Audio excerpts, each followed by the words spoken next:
अच्छा, आज हमें टॉपिक करना है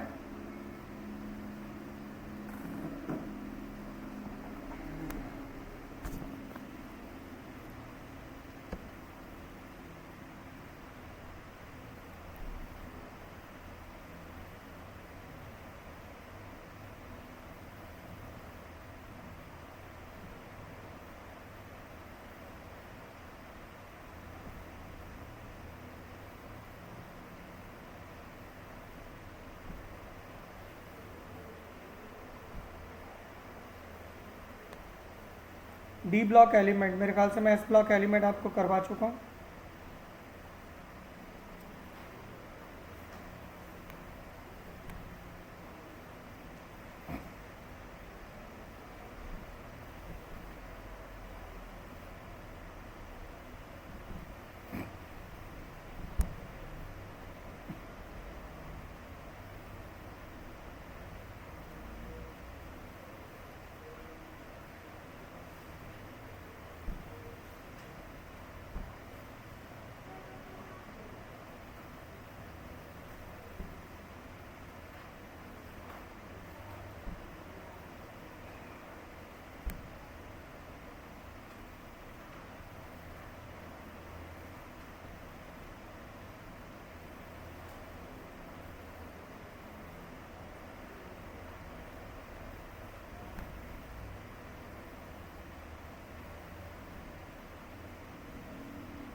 जी, तो लास्ट टॉपिक होगा हमारा ये।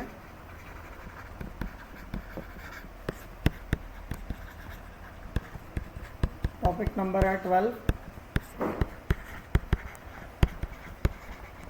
D block elements.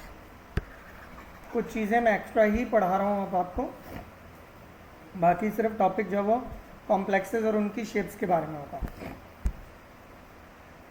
Topic actually क्या है, कॉम्प्लेक्सेस और उनकी शेप्स, लेकिन मैं कुछ एक्स्ट्रा भी आपको बता रहा हूँ, जैसे general properties of D block elements.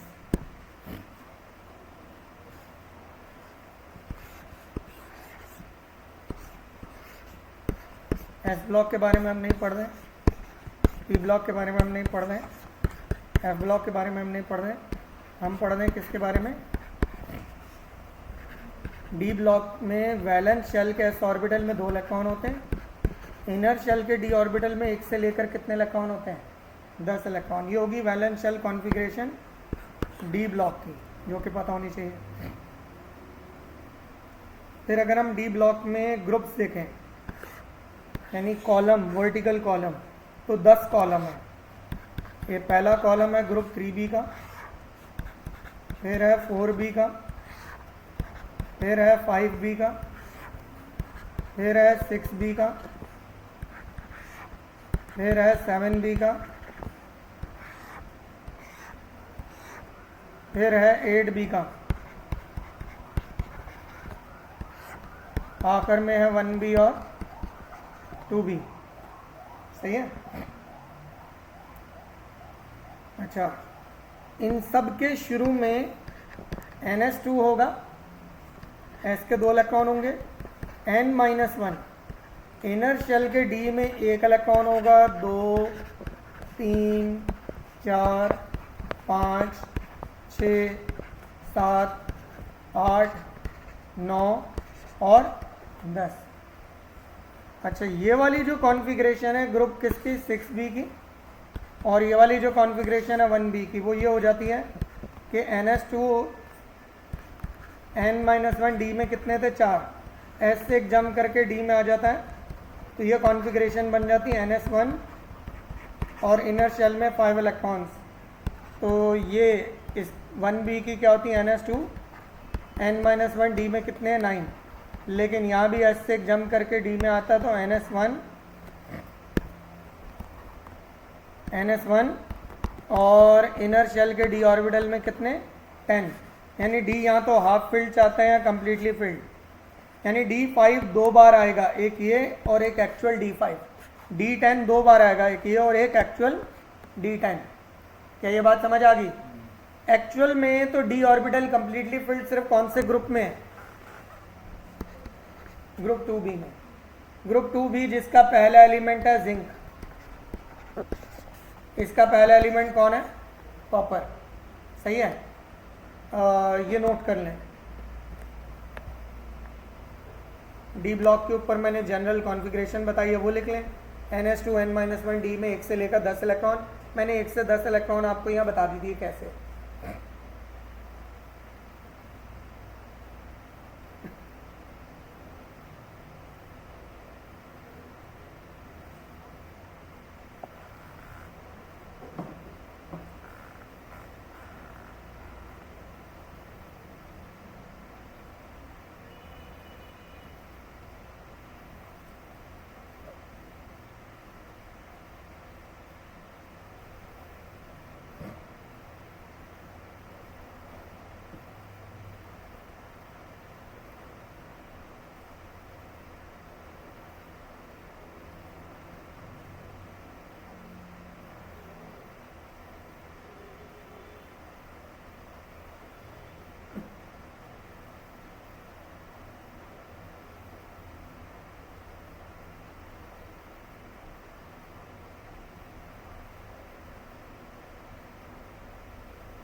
Copy कर लिया? आप में से अगर कोई कॉपी कर रहा तो हैंड रेज करें।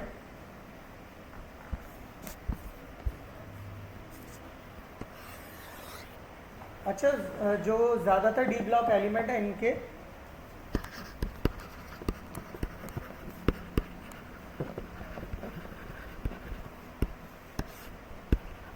इनको 4 सीरीज में डिवाइड किया जाता है।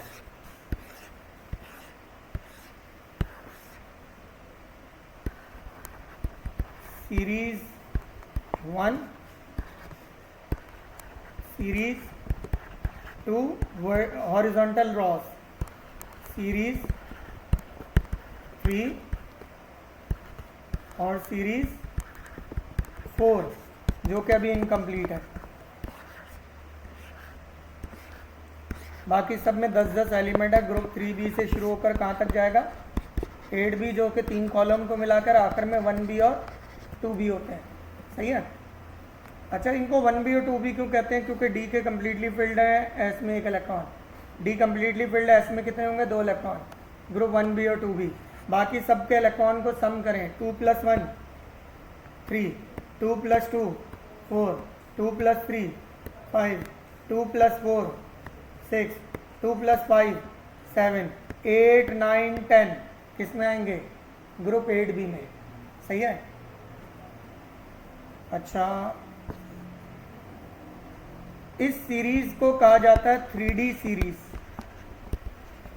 क्योंकि यहाँ कॉन्फ़िगरेशन होती है 4s2 3D 1 से लेकर 10 तक। समझ आई बात? 3D सीरीज क्यों कहते हैं? इस सीरीज को क्या बोलेंगे फिर? 4D series. इसमें क्या होगा? 5s में 2 और 4D में 1 से लेकर 10 इलेक्ट्रॉन। फिर क्या होगी? 5D series. इसमें 6s और 5D 1 से लेकर 10 तक। और ये वाली क्या होगी? 6D series. 6D क्यों होगा? क्योंकि 7s2 और 6D में 1 से लेकर 10 तक अगर कंप्लीटली फिल्ड हो गए। अभी कुछ एलिमेंट इसमें डिस्कवर होना बाकी हैं, यानी 6D सीरीज इनकम्प्लीट सीरीज है। बाकी सब में कितने कितने एलिमेंट्स हैं? 10-10 एलिमेंट्स हैं। ये भी लिख लें।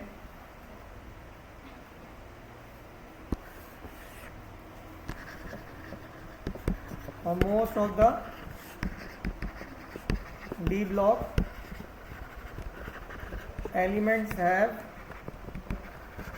elements या आइंस हैव एम्प्टी यानी वेकेंट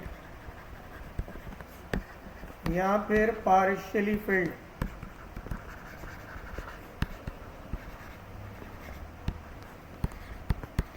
d ऑर्बिटल। इनका d ऑर्बिटल यहाँ तो बिल्कुल खाली होता है, यहाँ पार्शियली फिल्ड होता है।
अच्छा ये भी याद कर लें बल्कि सीरीज़ 1 के एलिमेंट्स,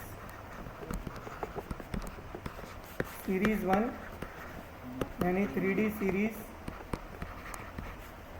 में 3B, 4B, 5B, 6B, 7B, 8B 3 column को मिलाकर होता है, मैंने बताया था, और 1B और 2B। Scandium, titanium, vanadium, iron,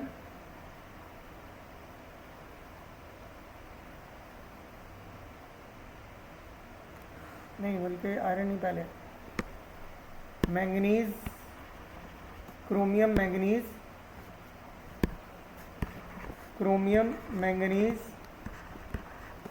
iron, cobalt, निकल, कॉपर और जिंक। ग्रुप 8B में ये निकल वाली जो कॉलम है इसको याद करना बहुत ज़रूरी है, मैं बताऊंगा क्यों।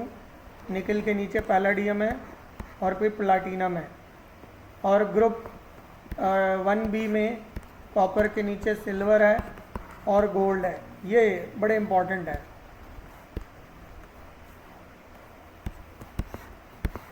और ग्रुप 8B के तो तीनों ही एलिमेंट, इनका पता होना ज़रूरी है। मैं अभी ये क्लियर करूंगा ये सब क्यों।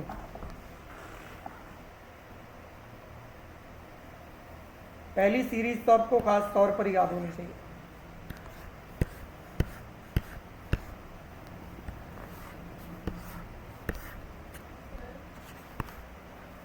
यस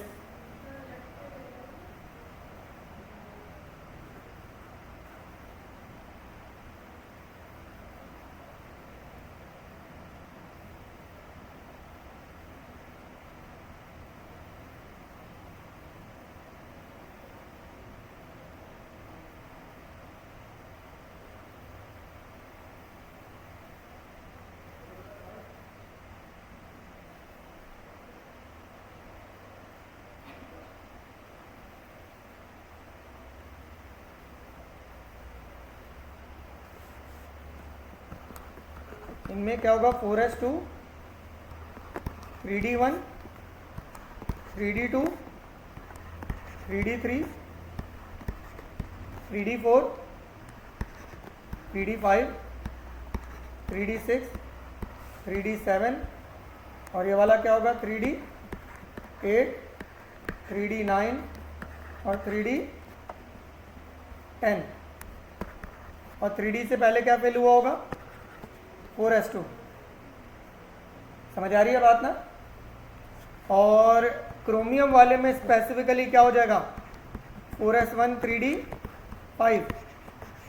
और किस में ऐसा होगा, कॉपर वाले में, कॉपर, सिल्वर और गोल्ड में क्या होगा, 4s2, 3d नहीं 4s1 हो जाएगा और 3d10।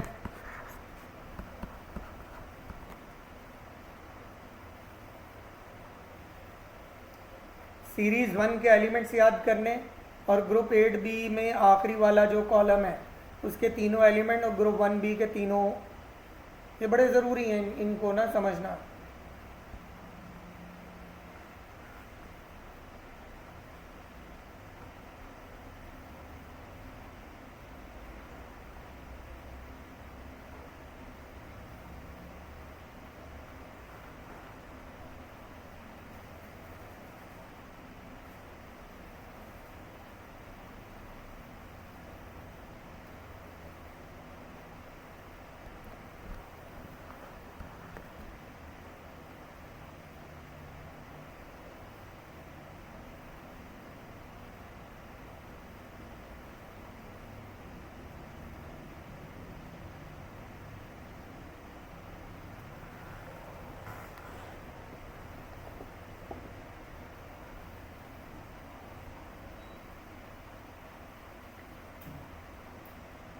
आज का आप लोगों को पता नहीं था या एक ही क्लास आज?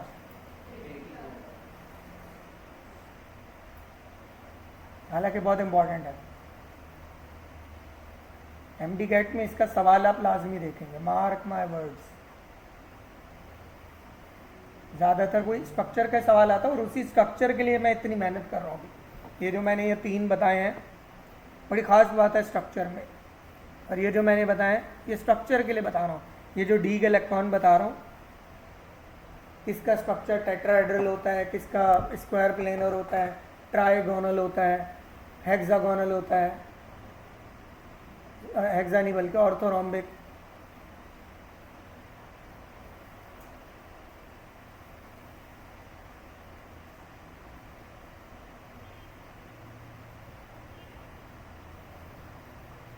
लिख लिया सबने? कोई कॉपी तो नहीं कर रहा अभी? अच्छा, अब मैं पॉइंट बताऊंगा और प्रूव करूंगा मैं, ऑल्दो आपने पढ़ा हुआ है।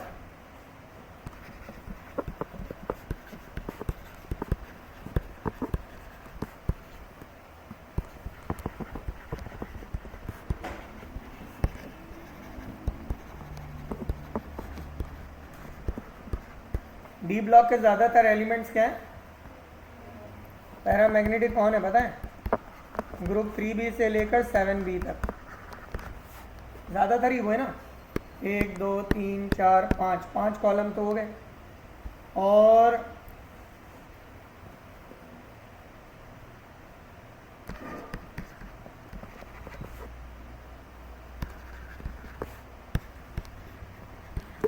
अच्छा, फेरोमैग्नेटिक भी पैरामैग्नेटिक को ही कहते हैं।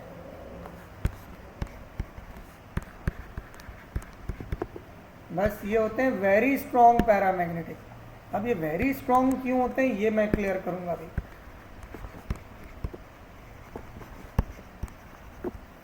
फेरोमैग्नेटिक हैं ये भी क्या? पैरामैग्नेटिक ही। और इसमें कौन आता है? ग्रुप 8B वाले, यानी ये 3 कॉलम, आयरन कोबाल्ट निकल, निकल के नीचे वाले तीनों जो हैं वो भी, इनके नीचे भी होंगे, लेकिन मैं इन 3 की बात खास तौर पे करूंगा। पैरोमैग्नेटिक वैसे उसको भी कहा जाता है कि जिनको आप मैग्नेटाइज कर सकते हो, विच कैन बी मैग्नेटाइज।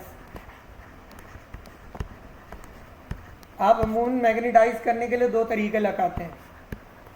एक इलेक्ट्रिकली, कैसे?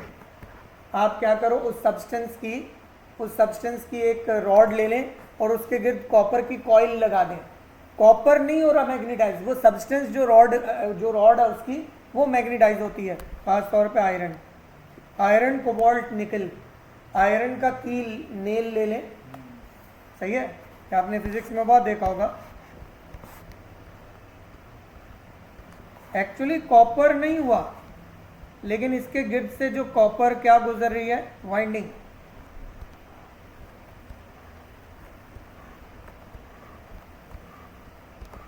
सही है? अब आप इसमें से क्या पास करो अगर करंट,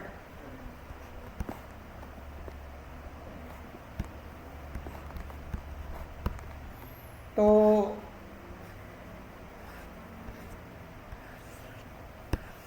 आपको क्या नजर आती है?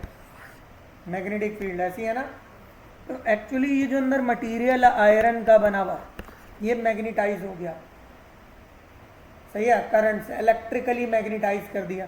एक मैग्नेटाइज करने का तरीका, उसको मैग्नेट से रगड़ दो, मैकेनिकली, यानी इलेक्ट्रिकली भी होता और मैकेनिकली भी होता है। इलेक्ट्रिकली भी होता और मैकेनिकली भी होता है। अच्छा, फिर वेरी फ्यू आर डायामैग्नेटिक। अब वो डायामैग्नेटिक कौन है?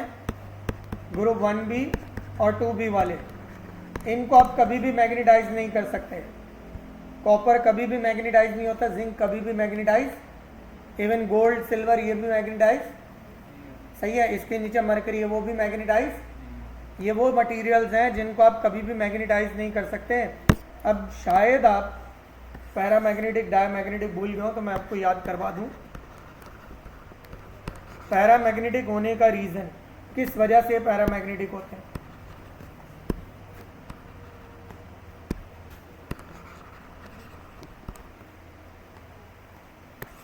पैरामैग्नेटिक होते हैं ड्यू टू प्रेजेंस ऑफ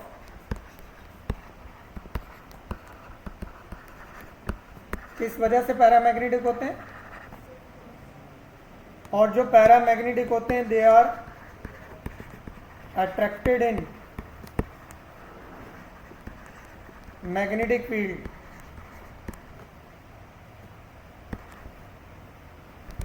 ये मैग्नेटिक फील्ड में क्या होते हैं, अट्रैक्ट हो रहे होते हैं। अब एक बात बताओ, फेरोमैग्नेटिक भी क्या है, फेरोमैग्नेटिक भी क्या है, बल्कि ये कैसे पैरामैग्नेटिक है, इसका मतलब है इनमें अनपेड इलेक्ट्रॉन बहुत ज़्यादा होंगे। किन से ज़्यादा होंगे, ग्रुप 3b से लेकर 7b से भी ज़्यादा होंगे। अब यही बात मैं समझाने लगा आपको। क्या बात समझाने लगा हूँ कि ये क्या है। और डायामैग्नेटिक कौन होते हैं फिर, यहाँ डायामैग्नेटिक होने का रीज़न क्या है, due to presence of all paired electrons. और वो कौन कौन है, डायामैग्नेटिक कौन कौन है, क्यों है, क्योंकि इन दोनों क्या, डी क्या है बताओ, कंप्लीटली फिल्ड है। तो पहले मैं ऐसा करता हूँ डायामैग्नेटिक की बता देता हूँ।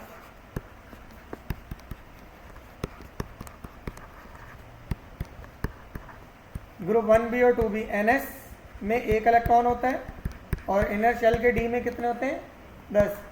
NS में 2 इलेक्ट्रॉन होते हैं और इनर शेल के डी में कितने होते हैं, 10। अगर डी में 10 इलेक्ट्रॉन होंगे, d x Y, Y z, z x, d x square minus Y square और डी जेड स्क्वायर। अगर डी में 10 इलेक्ट्रॉन फिल करोगे, ये सारे हो गए क्लॉकवाइज, और ये क्या हो गए, क्या सारे पेयर्ड हैं कि नहीं है, सारे पेयर्ड है, तो ये क्या होगा, पैरामैग्नेटिक डायामैग्नेटिक। क्या ये बात समझ आ गई, सही। अब पैरामैग्नेटिक देखते हैं।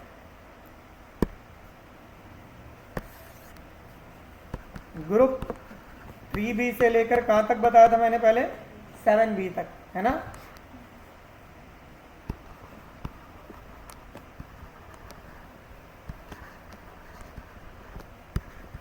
NS2 n-1 डी में 1 से लेकर, बताइएगा 1 से लेकर कहां तक थे,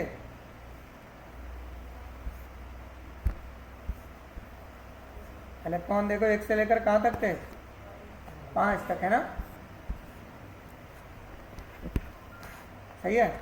अब जरा देखिएगा,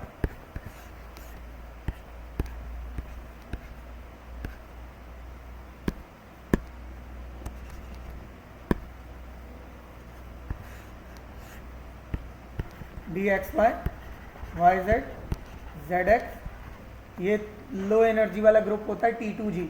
हाई एनर्जी वाला ग्रुप क्या होता है, d x square minus Y square और डी जेड स्क्वायर। याद है ना क्रिस्टल फील्ड थ्योरी, उसमें हमने पढ़ा था कि लो एनर्जी ग्रुप और हाई एनर्जी ग्रुप, जिससे क्रिस्टल की शेप पता चलती है। अच्छा, अब डी में कितने इलेक्ट्रॉन फिल करने हैं हमें, 1 से लेकर, डी में 1 इलेक्ट्रॉन है तो बता पेयर्ड है अनपेयर्ड है, 2 इलेक्ट्रॉन है तो 3 इलेक्ट्रॉन भी, 4 इलेक्ट्रॉन भी, 5 इलेक्ट्रॉन भी क्या है, अनपेयर्ड है। डी में 5 इलेक्ट्रॉन तक क्या होंगे, अनपेयर्ड, यानी 3b से लेकर 7b तक सारे क्या बन रहे हैं, अनपेयर्ड। हालांकि ये सारे ही पैरामैग्नेटिक हैं। और कौन है, ग्रुप 8b वाले, जिनको हम बोलते क्या हैं, पैरामैग्नेटिक भी हैं तो पैरामैग्नेटिक ही ना, लेकिन कैसे पैरामैग्नेटिक है। अब ये बात आपको अच्छे से समझ आ जाएगी, वेरी स्ट्रॉन्ग क्यों कह रहे हैं। इसमें होता यह है कि ग्रुप 8b में 3 कॉलम है, NS2 n-1 डी में कितने होते हैं, 6, डी में 7 और डी में कितने, ऐसे ही है ना।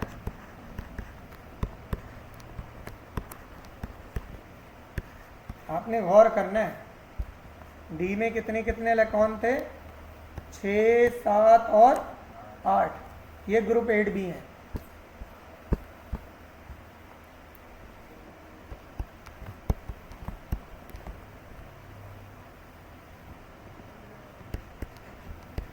मैं अब एस के इलेक्ट्रॉन भी बना रहा हूँ।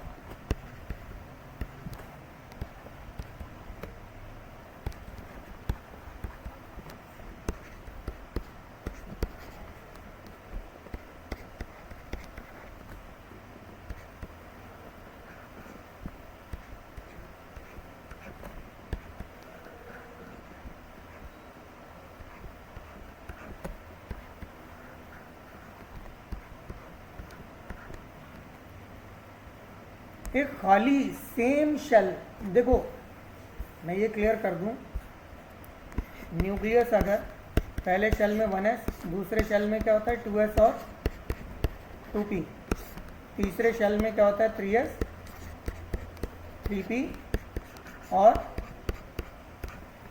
3d, सही है। और फिर चौथे शेल गैस, आपको पता है पहले तीसरे शेल का पी फिल होता है, फिर चौथे शेल गैस, चौथे शेल गैस के बाद क्या होता है, यानी 4s और फिर 3d। ये देखें, ये अगर 4s है तो ये क्या होगा 3d। क्लियर होगी बात। सेम शेल का पी ऑर्बिटल अभी खाली होगा, है ना, सेम शेल का पी ऑर्बिटल अभी क्या होगा खाली।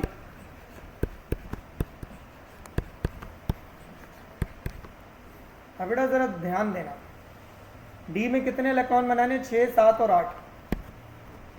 1 2 3 4 5, 1 2 3 4 5, 1 2 3 4 5, और छठा क्या हो जाएगा पेयर।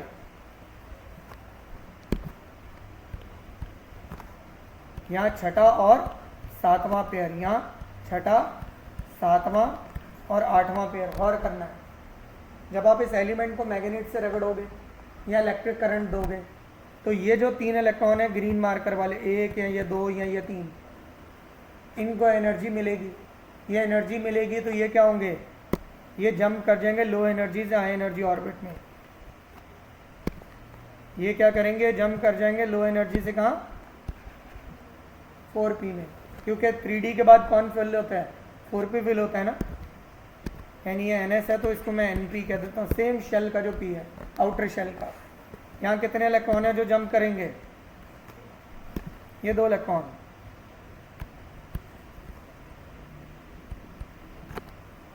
और यहाँ कितने इलेक्ट्रॉन जंप करेंगे बताएं, 3 इलेक्ट्रॉन।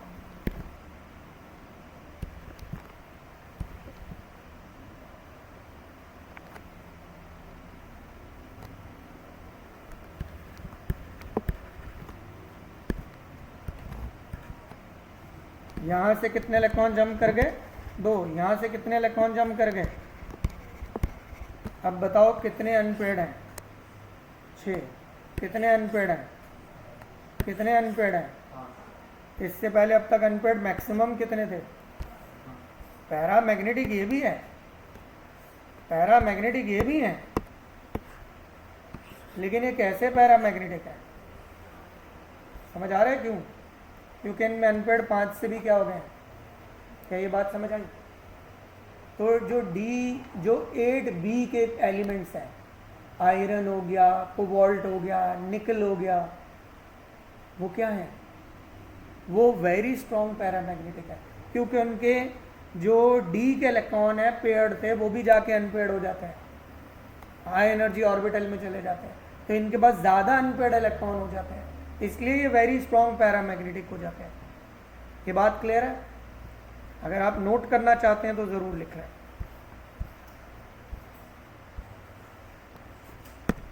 ऊपर वाला तो लिख लिया था,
अभी कॉपी कर लिया।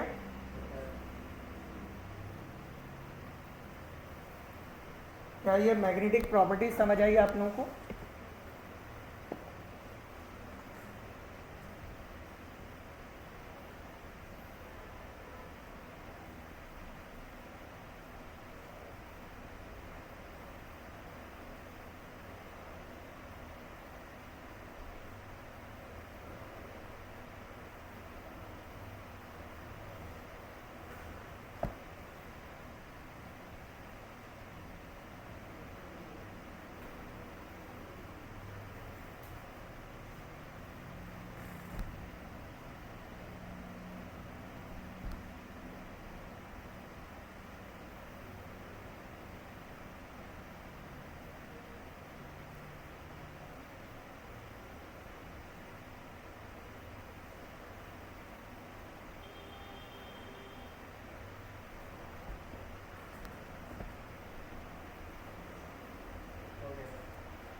फेरोमैग्नेटिक हम बोलते हैं क्योंकि ज़्यादा strong ferromagnetic.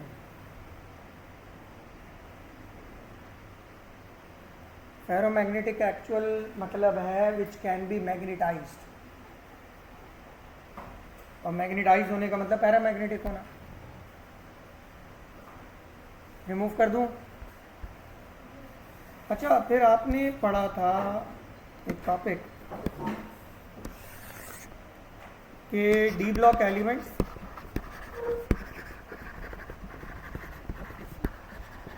Show variable valency. सही है? डी ब्लॉक एलिमेंट क्या शो करते हैं? एक से ज़्यादा वैलेंसी शो करते हैं। मैं एक एग्जांपल से समझाता हूँ। लेकिन ऐसा कौन नहीं करेगा? 2B वाले, यानी कि जिंक। अच्छा, जिंक क्यों नहीं करेगा? क्योंकि जिंक की कॉन्फ़िगरेशन है 3D में 10 इलेक्ट्रॉन है, और उससे पहले 4s में कितने? 2। अब ये D के 10 इलेक्ट्रॉन तो बिल्कुल भी रिमूव नहीं करेगा। और ये है जिंक का न्यूट्रल आयन, जिंक का न्यूट्रल एटम। जिंक का न्यूट्रल एटम ज़्यादा से ज़्यादा कितने इलेक्ट्रॉन लॉस करेगा? 2। और वो 2 इलेक्ट्रॉन कहाँ से जाएंगे? S से। तो ये जिंक का क्या बनाएगा? +2 आयन। जिंक वाला सिर्फ +2 आयन बनाता है, एक से ज़्यादा वैलेंसी शो नहीं करेगा। तो ये हो जाएगा 4s 0 और 3D कितना? 10 ही रहेगा। D से इलेक्ट्रॉन रिमूव नहीं हुआ है, लेकिन वेरिएबल वैलेंसी शो करते हैं। जैसे कि अगर मैं आपको बताऊं कॉपर, कॉपर जो है वो +1 वैलेंसी भी शो करता है, +2 भी। पहले मैं कॉपर की अपनी वैलेंसी बता दूं। 4s में 2 इलेक्ट्रॉन थे और 3D में कितने थे? 9। फिर आपको याद होगा S से एक जंप करके किस में आ जाता है? तो 4s 1 हो जाता है, 3D कितना हो जाता है? 10। अगर आप ये वाली कॉन्फ़िगरेशन देखें तो इसमें से 2 इलेक्ट्रॉन माइनस होंगे, 4s कितना हो जाएगा? 0, और 3D कितना रहेगा? 9। तो बताएं कॉपर कौन सा आयन बन गया? +2 आयन। लेकिन अगर D 10 हो चुका है तो ये D से भी रिमूव नहीं होने वाला। जब D 10 हो जाता तो D में से इलेक्ट्रॉन रिमूव नहीं होता। तो अब 4s जो वो 0 हो जाएगा, यानी अब एक ही इलेक्ट्रॉन रिमूव होगा, और 3D कितना रहेगा? 10 ही रहेगा। जब ये D 10 हो जाता है वो लॉक हो जाता है। D 10 हो जाता है वो क्या हो जाता है? लॉक। फिर उससे इलेक्ट्रॉन नहीं रिमूव होगा। अब ये कॉपर कौन सा आयन बनाता है? +1। आपने ये भी पढ़ा हुआ है कॉपर +2 जो आयन है वो किस कलर का होता है, और कॉपर +1 जो आयन होता है वो किस कलर का होता है? ये हमने पढ़ा था फेलिंग्स टेस्ट में, अगर याद हो। किसमें पढ़ा था? फेलिंग्स टेस्ट में। नोट करें।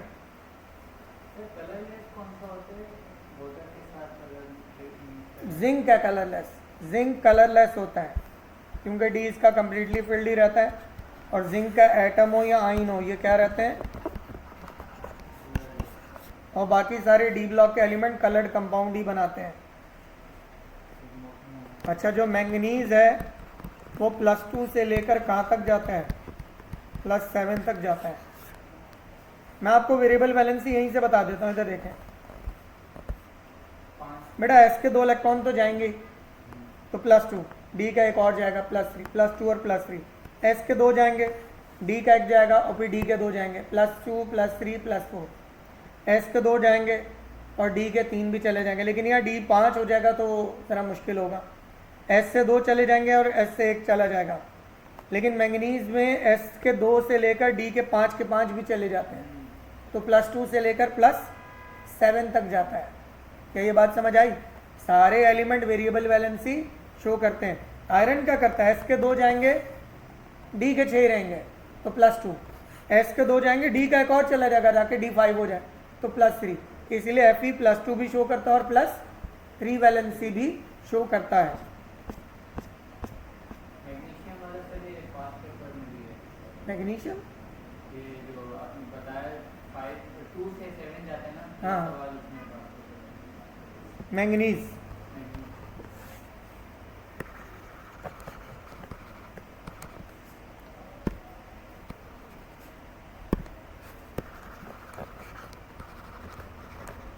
एक्चुअली देखो वेरिएबल वैलेंसी में यहाँ तो ये पूछा जाता है कॉपर, फिर उसके कलर्ड भी पूछ सकते हैं आइंस के। यहाँ पूछा जाता है जिंक, एक ही फिक्स्ड वैलेंसी शो करता है, वेरिएबल नहीं। और जिंक आयन का कलर क्या होता है? जिंक कलरलेस कंपाउंड बनाते हैं इसलिए क्योंकि उसका डी कंप्लीटली फिल्ड रहता है। डी कंप्लीटली फिल्ड रहने का मतलब है D D transition of electron नहीं होता। ये हमने पढ़ा था अकॉर्डिंग टू, मैं आगे बता भी दूंगा, वैसे मैं यहाँ लिख रहा हूँ CFT। What is CFT? Crystal field theory. इसमें no D D transition of electron होगा, D D transition of electron नहीं होता, इसी है डी डी से मुराद क्या है? T2G और EG के दरमियान इलेक्ट्रॉन का ट्रांसफर होता है ना।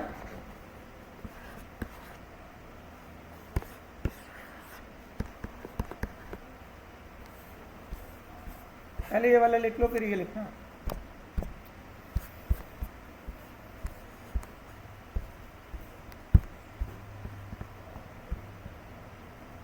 जिंक वाला बाद में लिखना।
CFT का फुल फॉर्म क्या है?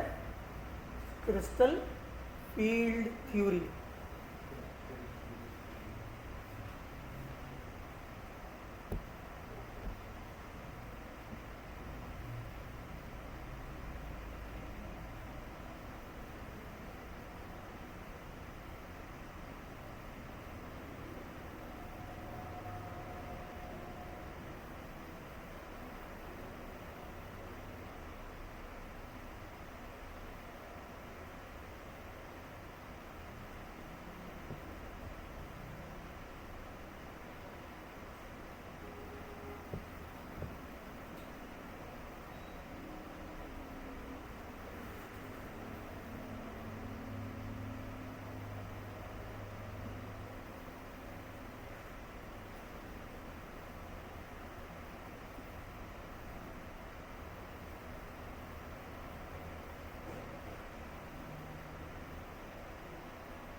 रिमूव कर दूं इसको भी, लिखिए सबने।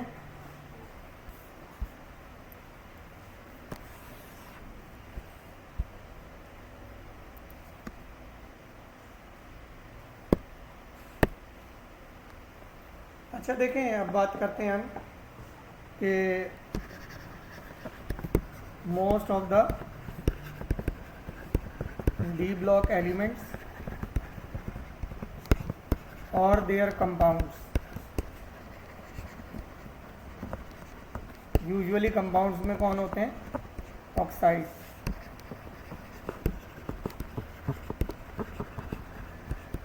कैटलिस्ट के तौर पर इस्तेमाल होते हैं। वजह, अगर डी ब्लॉक एलिमेंट है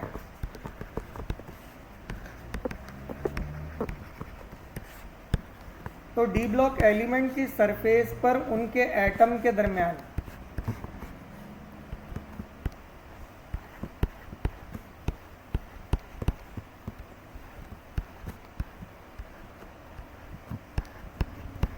गैप होता है।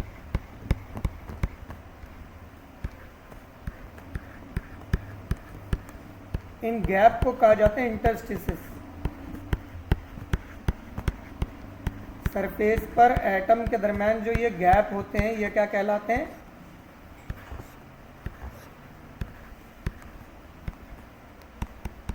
इंटरस्टिसेस।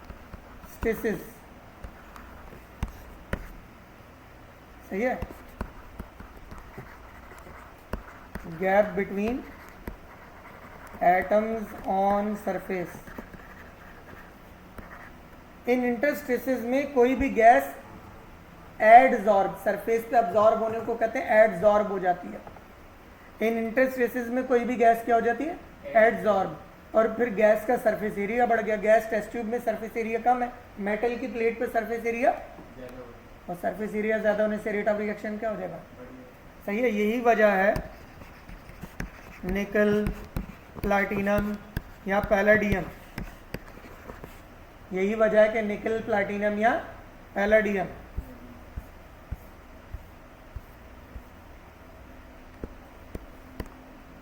याद आया? ये तीनों हाइड्रोजिनेशन में यूज होते थे, अगर आपको याद हो। ये तीनों का यूज होते थे।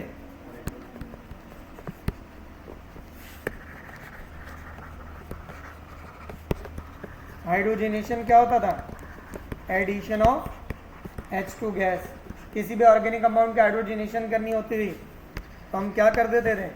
यही कर रहे, यानी जैसे ईथीन में हाइड्रोजन गैस ऐड करनी होती थी, निकल कैटालिस्ट और हीट।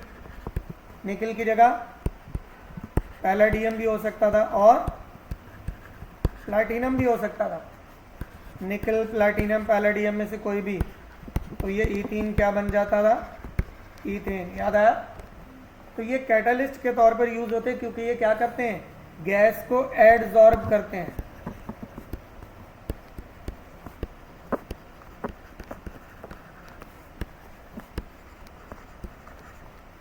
अब्जॉर्ब ऑन सरफेस के लिए क्या लफ्ज यूज होता है?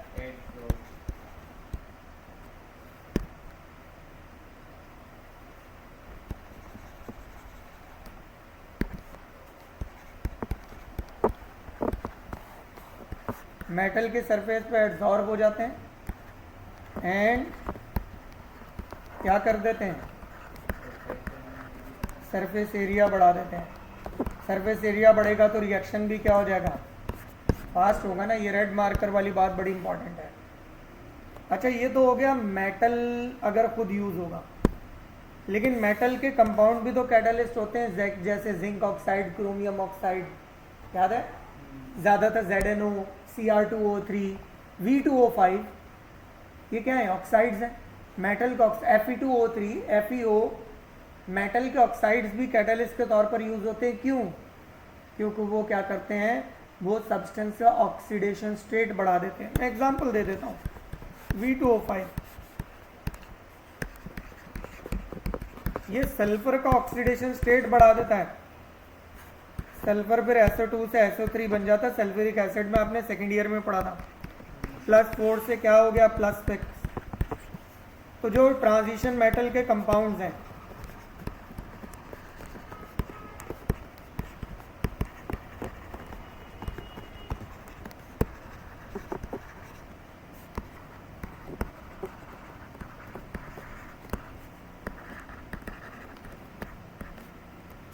रिएक्टेंट से कंबाइन होकर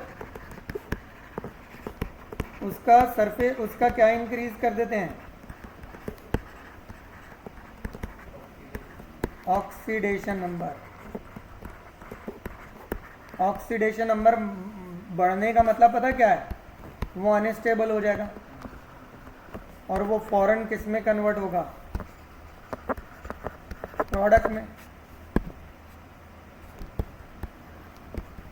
जब वो अनस्टेबल हो गया तो क्या होगा, जब ऑक्सीडेशन नंबर बढ़ता है वो अनस्टेबल होता है, अनस्टेबल होकर क्या बनाता है, फास्ट प्रोडक्ट में कन्वर्ट होता है। क्या ये बात समझ आई? मैं एक और एग्जांपल, बल्कि बड़ी इंटरेस्टिंग एग्जांपल याद है मुझे, बेंजीन वाली। आयरन क्या है, आयरन भी तो वही है। अगर आपको याद हो, ड्यूरिंग क्लोरीनेशन ऑफ बेंजीन, उसका स्टेप वन क्या था, क्लोरीन का आपस में बॉन्ड होता है।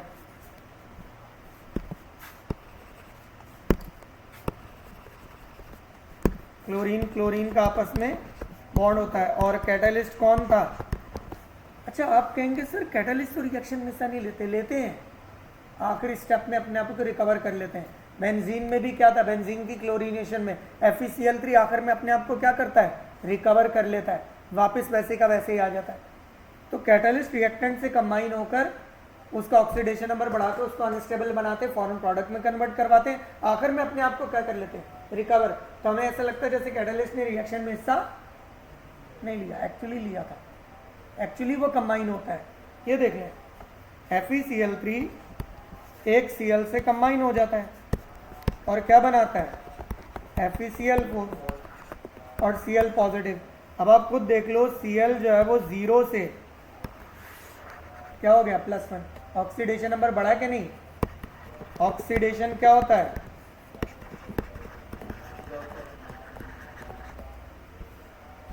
और यहां भी क्या हुई है बताओ,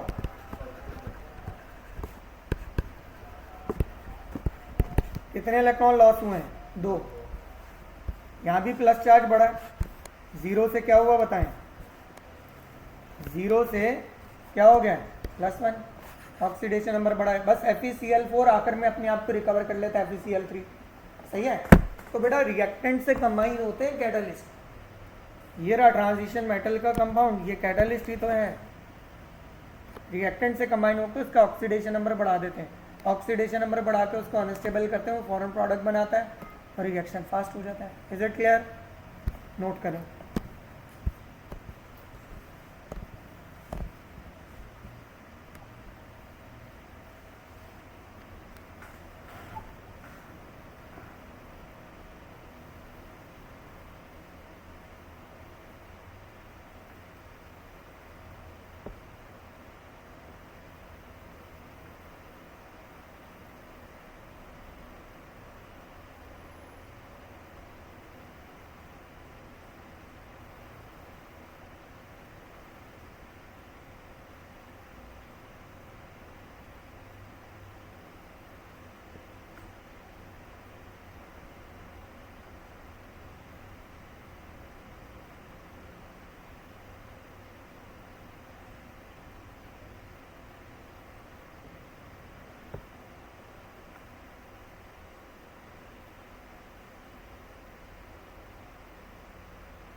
हम्म? थोड़ा ऊपर बस।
ये इथीन और इथेन तक रिमूव कर दूं? ऊपर से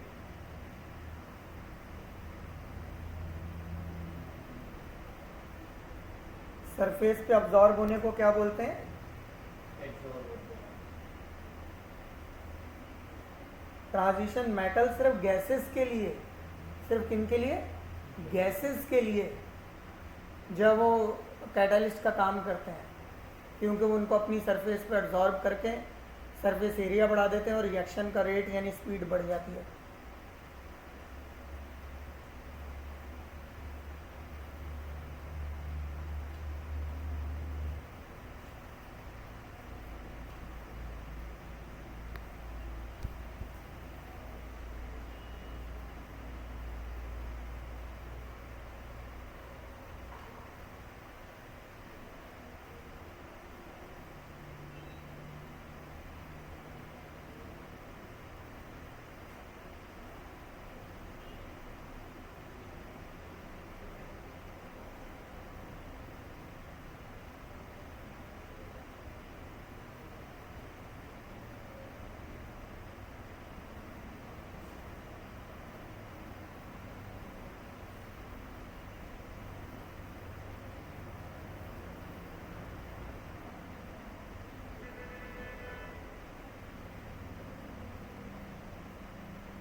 अब रिमूव कर दूं?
most of the transition elements form colored compound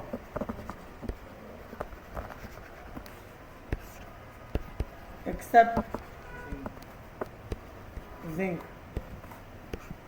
और वो वजह है क्यों, पता ना?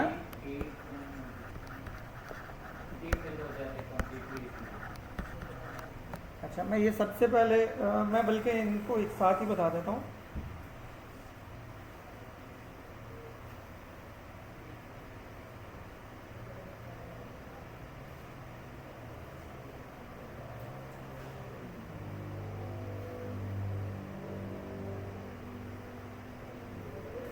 अच्छा देखें, according to crystal field theory, जो ट्रांजिशन एलिमेंट्स का डी ऑर्बिटल होता है, या तो ये डी ऑर्बिटल बिल्कुल एम्प्टी होता है, यहाँ क्या होता है,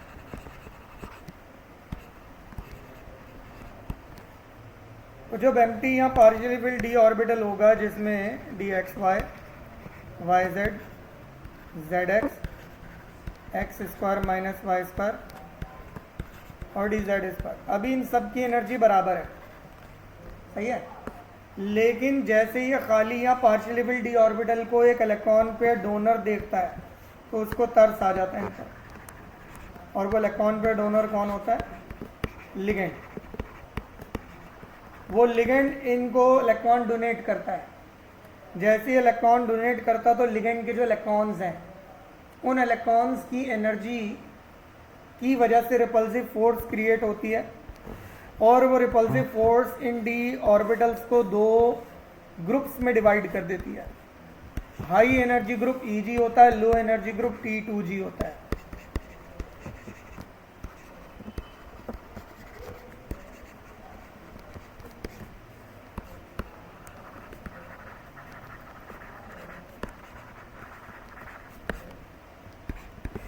हाई एनर्जी ग्रुप में दो ही होते हैं, D x square minus Y square और D Z square. Low energy group में तीन होते हैं, कौन कौन? D x Y, Y Z और जेड एक्स. अब अगर इलेक्ट्रॉन 6 होंगे तो पहले सारे इसी में फिल हो जाएंगे, और इनके दरमियान एनर्जी का फर्क कहलाता है डेल्टा ई या डेल्टा नॉट. ये डेल्टा ई अगर बराबर होता है ना HC अपॉन लैम्डा, इस लैम्डा की वेवलेंथ अगर कितनी होगी? 400 नैनोमीटर से लेकर 750 नैनोमीटर तक, तो आपको इन 7 में से कोई एक कलर नजर आएगा, क्योंकि ये रेंज किस रीजन की है? विजिबल रीजन की है. क्या ये बात समझ आई? अब जरा गौर कीजिएगा, अगर डी ऑर्बिटल सारा का सारा कंप्लीटली फिल्ड हो, जिंक में अगर डी ऑर्बिटल सारा का सारा क्या हो? कंप्लीटली फिल्ड हो, एलिमेंट में वाइट लाइट आएगी, सारी की सारी एमिट हो जाएगी. और जब वाइट लाइट सारी की सारी एमिट हो जाती है तो कंपाउंड कैसा नजर आता है? वाइट या निकल लेता है इसके अंदर. क्या ये बात समझ आ गई? अच्छा देखें, अगर डी ऑर्बिटल कंप्लीटली फिल्ड है, किसी भी, जैसे ये पेन है इस पर भी वाइट लाइट आ रही है, सारी अब्जॉर्ब होगी, इसलिए क्या नजर आ रहा है? डार्क. ब्लैक कोई कलर नहीं होता, क्या बोलते हैं? डार्क. ये चेयर रेड क्यों नजर आ रही है? इस पर वाइट लाइट पड़ रही है, 6 कलर अब्जॉर्ब हो रहे हैं, क्या एमिट कर रहा है? रेड. मैं बताता हूँ क्यों. अब अगर डी ऑर्बिटल कंप्लीटली फिल्ड नहीं है, सही है, यहाँ इलेक्ट्रॉन है, यहाँ एक एक इलेक्ट्रॉन है, यहाँ कोई भी नहीं है, तो इस पर वाइट लाइट आएगी, ये एनर्जी का सिर्फ वही हिस्सा अब्जॉर्ब करेगा जो इसको चाहिए यहाँ से यहाँ जंप करने के लिए, डेल्टा ई. इलेक्ट्रॉन जंप करके हाई में जाएंगे, हाई से फिर वापस आ जाते हैं क्योंकि हाई में रहते नहीं. जब वापस आएंगे तो वो क्या एमिट करेंगे? डेल्टा ई एमिट करेंगे. जब वो डेल्टा ई एमिट करेंगे तो उसकी वेवलेंथ इन 7 में से किसी एक कलर की होगी, जिस कलर की होगी वही कलर क्या होगा? आपको नजर आएगा.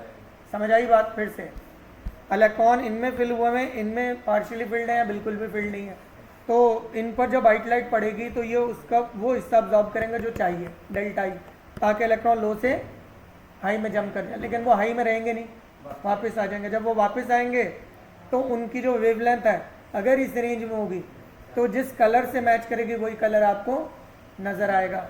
और अगर ये सारे कंप्लीटली फिल्ड होंगे तो इस पर वाइट लाइट पड़ेगी, सारी की सारी फिर एमिट हो जाएगी। जब सारी एमिट हो जाएगी तो आपको कलर क्या नज़र आएगा? वाइट ही आएगा नज़र। क्या ये बात समझ आ गई? डी ब्लॉक एलिमेंट जो कलर्ड कंपाउंड बनाते हैं, और वो कलर्ड कंपाउंड कॉम्प्लेक्स कहलाते हैं। क्यों? क्योंकि डोनर और एक्सेप्टर में जो बॉन्ड होता है वो क्या कहलाता है? Coordinate covalent bond. और ऐसा कंपाउंड कहलाता है कॉम्प्लेक्स कंपाउंड। ये नोट करें, ये भी आगे बता रहा हूँ मैं, आखिरी यही है, फिर हम कॉम्प्लेक्स की शेप्स देखेंगे।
आगे करो।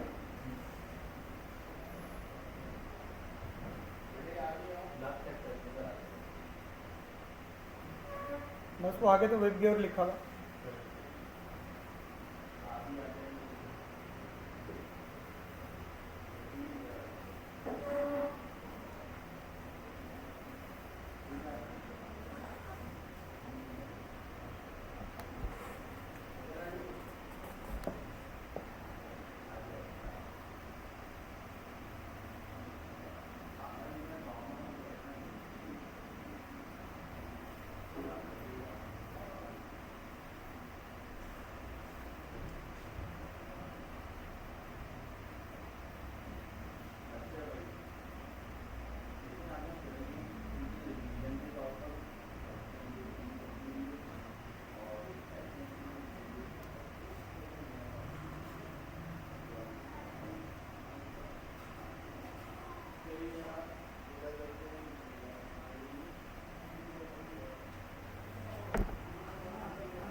नोट कर लिया सबने?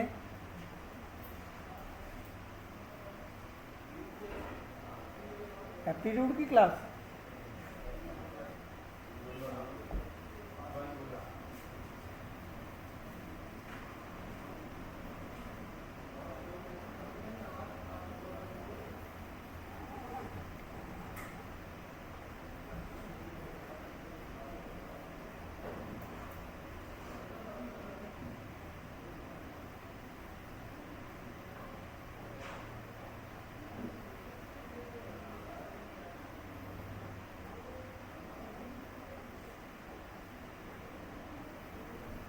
रिमूव कर दूं?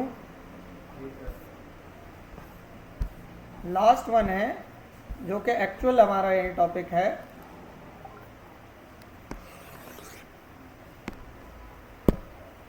जिसके लिए हमने बाकी प्रीवियस चीज़ें पढ़ी हैं। Most of the D block element, तकरीबन सारे ही, फॉर्म कॉम्प्लेक्सेस। कॉम्प्लेक्सेस क्या कौन होते हैं? दोस्त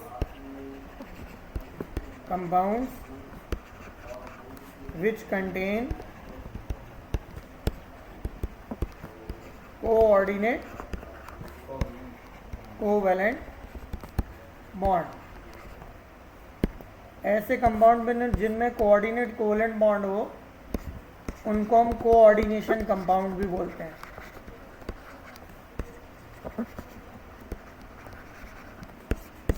क्यों बोलते हैं समझ आ रही होगी बात। Most of the D block element form complexes यानी कोऑर्डिनेशन कंपाउंड। क्यों? क्योंकि उनमें क्या होता है? उनमें कोऑर्डिनेट कोवैलेंट बॉन्ड होता है। और कोऑर्डिनेट कोवैलेंट बॉन्ड किन में होता है?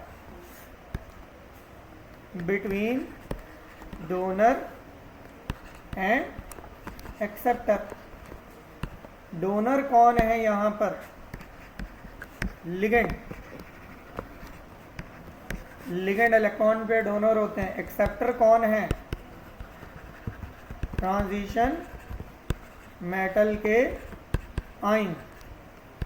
ट्रांजिशन मेटल के आयन एक्सेप्टर का काम कर रहे हैं, तभी तो कॉम्प्लेक्स बन रहा है।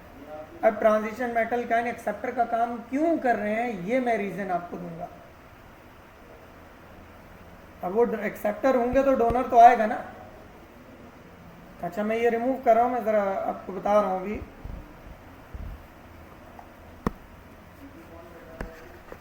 रीजन है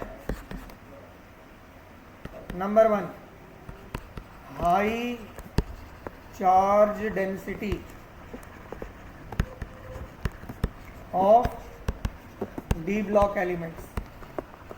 डी ब्लॉक एलिमेंट्स यानी ट्रांजिशन एलिमेंट की चार्ज डेंसिटी हाई है, इसीलिए लिगेंड इनसे अट्रैक्ट होता है। दूसरा, एम्प्टी यानी वेकेंट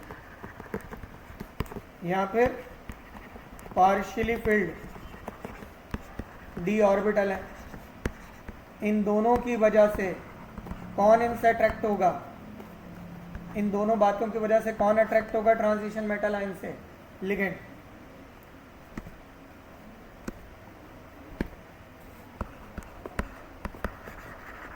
लिगेंड अट्रैक्ट होगा तो वो फिर जबरदस्ती कौन सा आयन बनाएगा, कौन सा बॉन्ड बनाएगा? कोऑर्डिनेट, तो ऐसा कंपाउंड फिर क्या कहलाएगा, या कोऑर्डिनेशन कंपाउंड।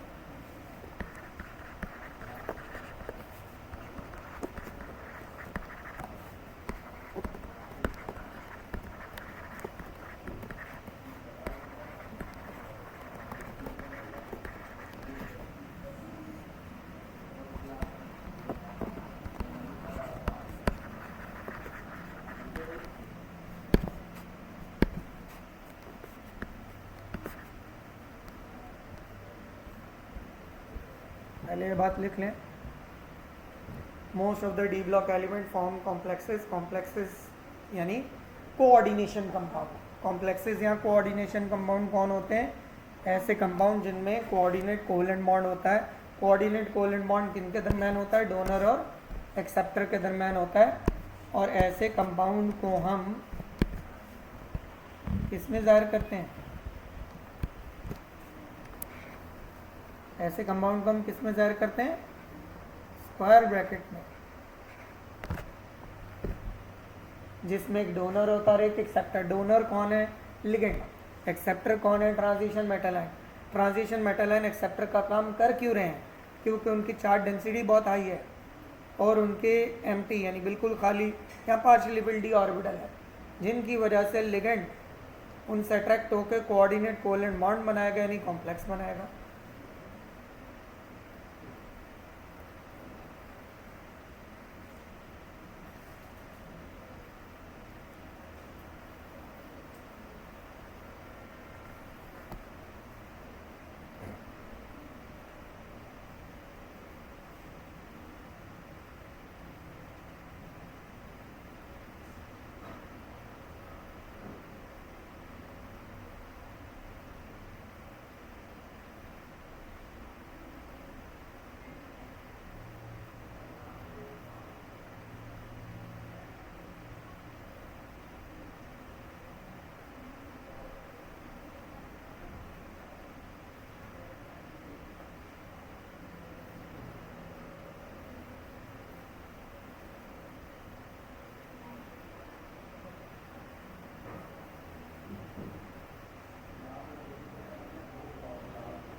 थोड़ा सा राइट साइड की तरफ कर दूं, अगर आपने लेफ्ट साइड में ये लिख लिया, ये देखें, ligand, donor, transition metal, acceptor लिख लिया, और ये रीजन आगे वाली चीज़ में बस ये शो करनी थी।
क्लियर हो गया।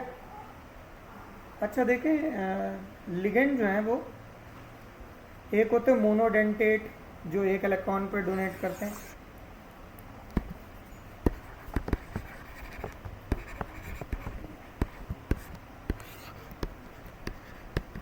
मैं ना उसको x कह रहा है, x is equal to 1, x is equal to 2, फिर x इज इक्वल टू 3 से लेकर 6 तक, 6 से ज़्यादा नहीं डोनेट करते।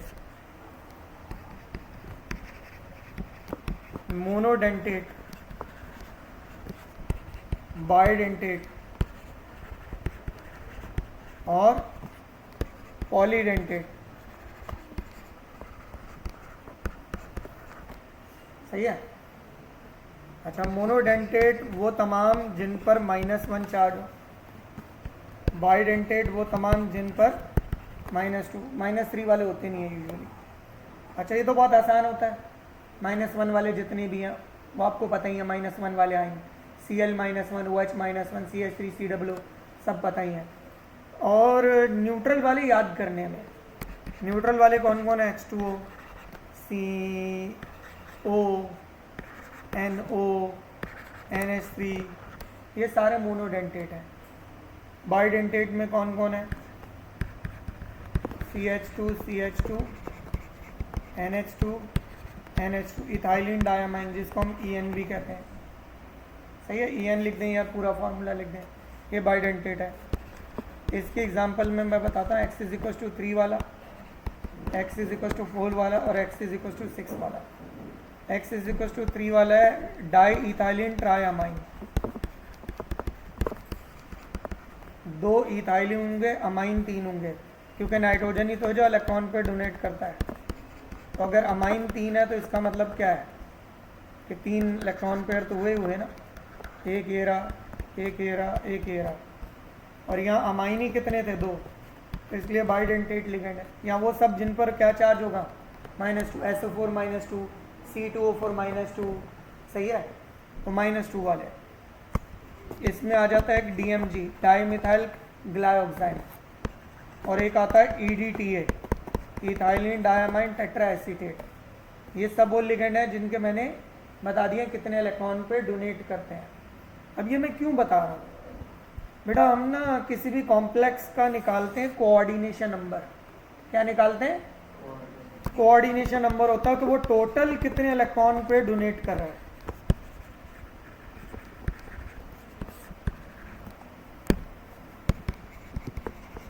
Total number of electron pair donated bye ligand. ये कैसे निकाला जाता है ये जरा गौर करना आपने। मैं इसको Cn लिख रहा हूं। Cn होता है X × N। क्या होता है Cn? X × N। और अगर एक से ज्यादा लिगेंड है तो उन सबका आपस में क्या किया जाएगा? इसको क्या बोलते हैं? सम, सही है। X क्या है? X आपको पता चलेगा लिगेंड कौन सा उससे, X आपको पता चलेगा किससे? लिगेंड कौन सा है उससे X। और N कहाँ से आता है? किसी भी कॉम्प्लेक्स में, गौर कीजिएगा मैं अभी बता रहा हूँ, तो K4FeCN6 है। इसका मैं कोऑर्डिनेशन नंबर निकालता हूँ। ये है मोनोडेंटेट लिगेंड, तो इसका X1 है ना, और ये N की वैल्यू है। N कितना है तो बताइएगा क्या हो जाएगा? 1 × 6 is 6। एक और एग्जांपल देखिएगा, Na2Cu SO4 CO बल के।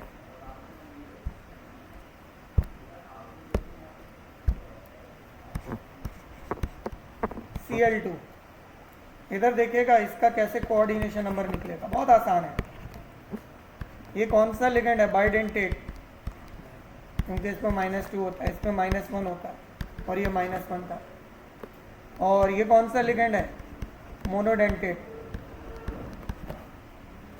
तो 2 मल्टीप्लाई बाय क्या है? 2 प्लस 1 मल्टीप्लाई बाय क्या होगा?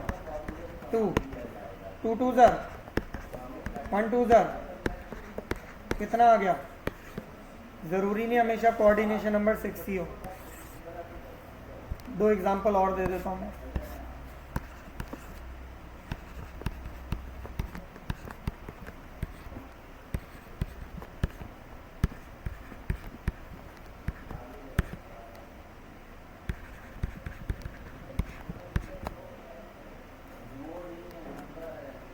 अच्छा जी, अब इसमें कोऑर्डिनेशन नंबर निकालते हैं।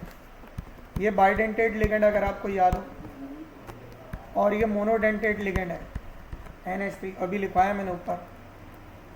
तो कोऑर्डिनेशन नंबर वो 2 मल्टीप्लाई बाय कितने हैं, n कितना है 2 प्लस ये बाई मोनोडेंटेड है 1 मल्टीप्लाई बाय NH3 है कितना, ब्रैकेट के बाहर कुछ नहीं है तो 1, 2 2 ज़ा 4 1 1 ज़ा 1 कितना आ गया, ये कोऑर्डिनेशन नंबर है। एक और एग्जांपल देखें।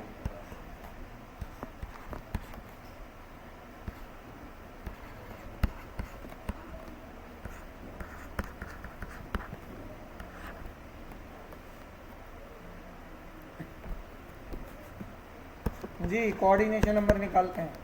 ये मोनोडेंटेड लिगेंड है क्योंकि -1 होता है, फिर -1, तो ये भी क्या मोनोडेंटेड है।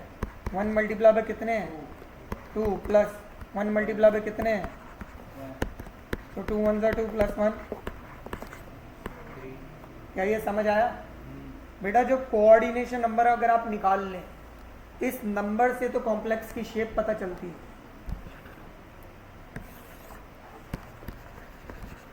Shape of complex depends on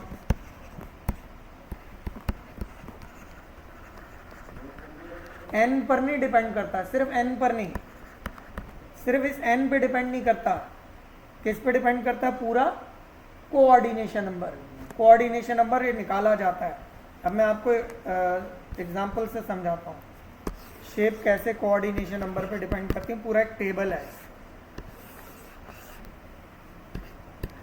अगर कोऑर्डिनेशन नंबर क्या होगा तो शेप क्या होगी। मैं आपको हाइब्रिडाइजेशन भी बता रहा हूँ, ऑल्दो ज़रूरत नहीं है लेकिन फिर भी, और मैं आपको एग्जांपल भी दे देता हूँ कॉम्प्लेक्स की। अगर कोऑर्डिनेशन नंबर 2 है तो शेप होगी लीनियर। अगर कोऑर्डिनेशन नंबर 3 है तो शेप होगी ट्राइगोनल प्लेनर। अगर कोऑर्डिनेशन नंबर 4 है तो शेप टेट्राहेड्रल भी होती है और एक और शेप भी होती है 4 पर, स्क्वायर प्लेनर।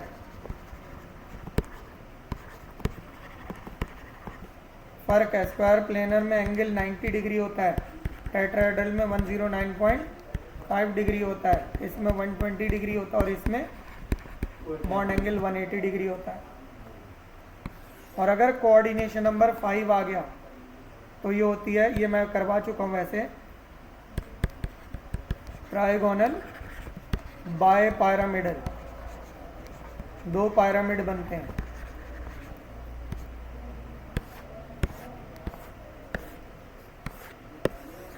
और अगर कोऑर्डिनेशन नंबर 6 हुई तो ये शेप होती है ऑक्टाहेड्रल।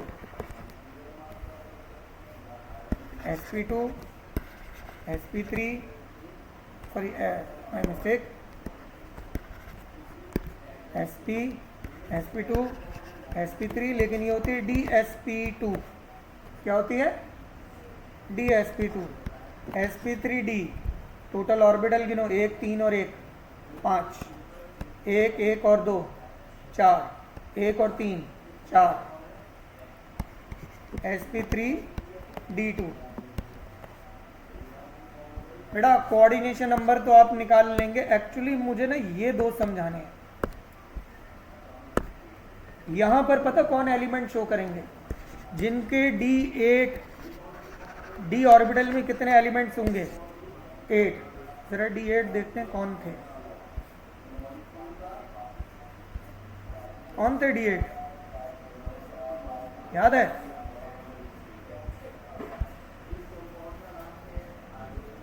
ये रहे d8 कौन है, निकल पैलेडियम प्लैटिनम। अगर इनका कोऑर्डिनेशन नंबर 4 आ गया इन एलिमेंट्स का, अगर इन एलिमेंट्स का कोऑर्डिनेशन नंबर क्या आ गया 4, तो ये वो एलिमेंट है जो क्या शो करेंगे, ये वो एलिमेंट है जो कौन सी शेप शो करेंगे, स्क्वायर प्लेनर। क्या शेप शो करेंगे? इनके अलावा कोई नहीं है जो स्क्वायर प्लेनर। हाँ एक और है गोल्ड। कैसे मैं बताता हूँ। d8 कब बनेगा, ऐसे 1 चला जाए और इससे भी कितने चले जाएं 2, 1 और 2 कितने 3, आप कहेंगे सर कॉपर से नहीं, down the group electron easily remove हो जाते हैं ज़्यादा से ज़्यादा। तो सिर्फ AU, लेकिन AU पे क्या चार्ज, एक यहाँ से और 2 यहाँ से, तो D8 बनेगा, एक ये और 2 ये, टोटल कितने इलेक्ट्रॉन हो गए 3। तो इसका मतलब है AU+3, गोल्ड का +3 आयन भी D8 होता है। निकल, पैलेडियम और प्लाटिनम तो D8 होते ही हैं। ये मैंने इसलिए उस वक्त मार्क करवाया था, मैंने कहा था इंपॉर्टेंट है।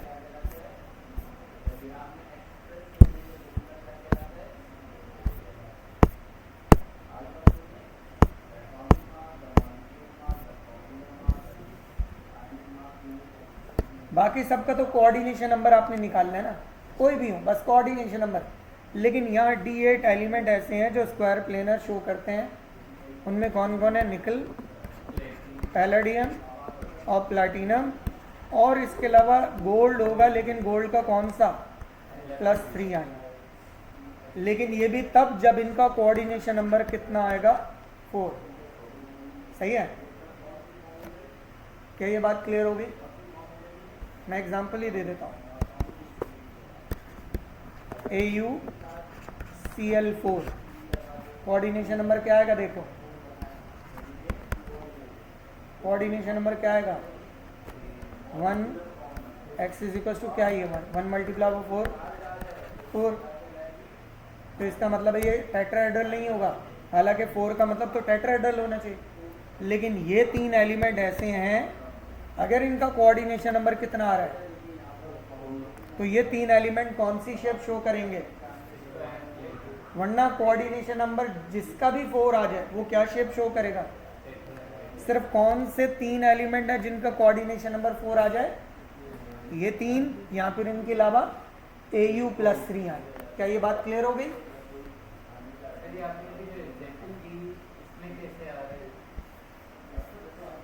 बेटा ये -1 होता है ना, तो इसका x कितना है, 1/4 जा, गोल्ड की वजह से हो रहा है। क्या क्या, गोल्ड की वजह से स्क्वायर प्लेनर हो रहा है। किसकी वजह से, गोल्ड की वजह गोल्ड का +3 आइन है, और वो उसका कोऑर्डिनेशन नंबर कितना आ रहा है, कोऑर्डिनेशन नंबर 4 आना जरूरी है। ये 3 भी हैं तो इनका कोऑर्डिनेशन नंबर क्या होना चाहिए, क्योंकि कोऑर्डिनेशन नंबर से शेप आती है ना। कोऑर्डिनेशन नंबर 4 होगा तो स्क्वायर प्लेनर होगा, कोऑर्डिनेशन नंबर 4 पे टेट्राहेड्रल भी होता है। बट इन 3 एलिमेंट और AU+3, इनका कोऑर्डिनेशन नंबर 4 होने का मतलब है शेप स्क्वायर प्लेनर है। बाकी किसी का भी कोऑर्डिनेशन नंबर 4 होगा तो वो क्या होगा, टेट्राहेड्रल होगा। Is it clear? बेटा ये लास्ट चीज थी यहाँ, इसके बाद क्या है सब खत्म। एक्चुअली इसमें से क्वेश्चन ज्यादा होते हैं, इसके लिए कोऑर्डिनेशन नंबर निकालना आना चाहिए। कोऑर्डिनेशन नंबर मैंने सिखाए हैं। कोऑर्डिनेशन नंबर निकालने के लिए हमें क्या चाहिए होता है, हमें पता होना चाहिए कि कौन सा लिगेंड है, वो कितने इलेक्ट्रॉन पे डोनेट करेगा। ऊपर वाला कॉपी कर लिया था ना, ये वाला, इसकी पिक्चर ही ले लें क्योंकि टाइम हो चुका है। इसकी पिक्चर ले लें, नीली पिक्चर, ये एग्जाम्पल पूरी। इसको बोलते हैं डाइथाइलिन ट्राइअमाइन। लिख दूं नाम इनके, ऐसे आते तो नहीं लेकिन फिर भी चाहें, डाइथाइलिन ट्राइअमाइन। DMG का फुल फॉर्म पता है, डाइमिथाइल ग्लाइऑक्साइन।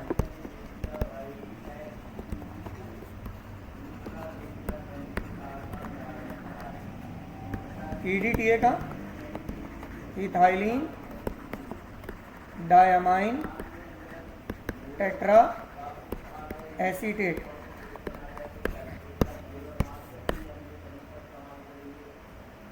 सही है?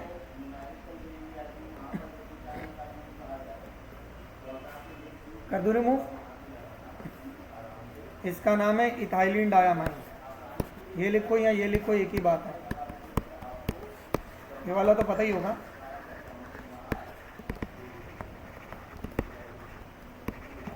Ethylene diamine.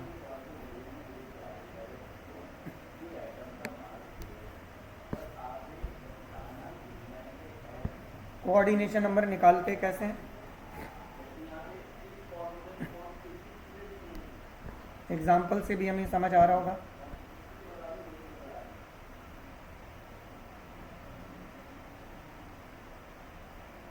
मैंने थोड़ा सा करेक्ट कर लूँ।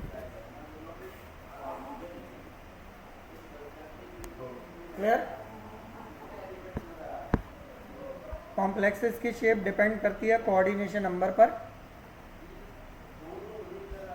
डिपेंड्स ऑन कोऑर्डिनेशन नंबर, और ये हमने कोऑर्डिनेशन नंबर ही निकाले हैं।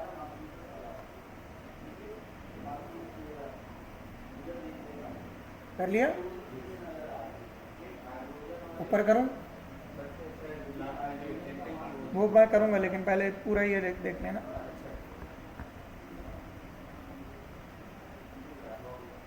सही है?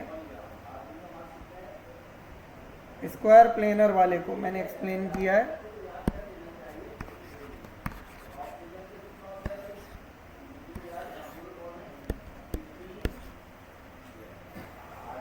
ये निकालोगे u+3 आएगा।